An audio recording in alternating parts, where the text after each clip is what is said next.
नमस्कार मित्रांनो, माझ्या चॅनलवरती तुमचे पुन्हा एकदा स्वागत आहे। तर आज मी तुम्हाला सांगणार आहे सिंगापूर व्हिसा अप्लाय करण्यासाठी काय काय डॉक्युमेंट लागतात आणि काय काय तयारी करावी लागते। जसे की मी तुम्हाला आधी सांगितले होते, व्हिसा नक्की तुम्ही ऑथोराइज्ड ट्रॅव्हल एजंट कडूनच अप्लाय करा। सिंगापूर व्हिसाचा खर्च अप्रॉक्सिमेटली 4000 रुपये प्रति व्यक्ती लागणार आहे, ज्यामध्ये courier handling charges, agent processing fee आणि GST चा समावेश आहे आणि इन्शुरन्सचा खर्च प्रति व्यक्ती 1000 रुपये पर्यंत असेल। सिनियर सिटीजनसाठी हा खर्च आणखी जास्त असू शकतो।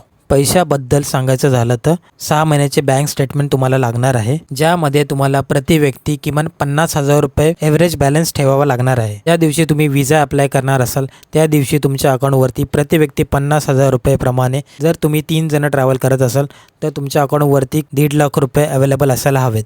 त्यासाठी आधीपासूनच थोडी तयारी करून ठेवा। मी माझ्या आईवडिलांबरोबर ट्रॅव्हल करत आहे, त्यामुळे ज्या दिवशी मी व्हिसा अप्लाय केला त्या दिवशी माझ्या अकाउंटवरती जवळपास 2 लाख रुपये मी अवेलेबल ठेवले होते। त्यासाठी आधीपासूनच थोडी तयारी करून ठेवा। याशिवाय 3 महिन्याची सॅलरी स्लिप, 2 वर्षाचा ITR आणि 35x45 मिमी आकाराचे फोटो लागतील। फोटोचा बॅकग्राऊंड व्हाईट आणि मॅट फिनिश असायला हवा। फोटोमध्ये तुमचे दात दिसू नये, कान आणि कपाळ स्पष्ट दिसले पाहिजे। चष्मा नसावा आणि चेहऱ्याचा भाग 80% पूर्ण कव्हर झालेला असावा।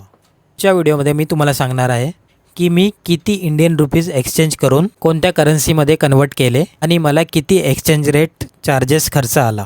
जर हा व्हिडिओ तुम्हाला इन्फॉर्मेटिव्ह वाटला असेल तर या व्हिडिओला लाईक अँड कमेंट करायला विसरू नका आणि हो, चॅनलला सबस्क्राईब नक्की करा। Thank you so much.